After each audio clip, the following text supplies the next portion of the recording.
Almost a wrap here with this Ridetech 4-link installation. You see we've got our upper cradle installed, bolted and welded. See the cross here. Nice coil-over design. And adjustable here. Had to build new brake lines across the rear. Wilwood disc brakes.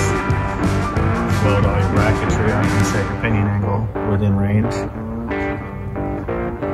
The arms on this system are double adjustable, so you can see it's upper adjustable there and there. And down here, we've also got the Ridetech adjustable lower.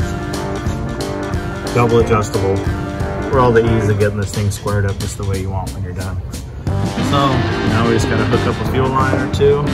Get this exhaust rebuilt up and over the back, set her on the ground,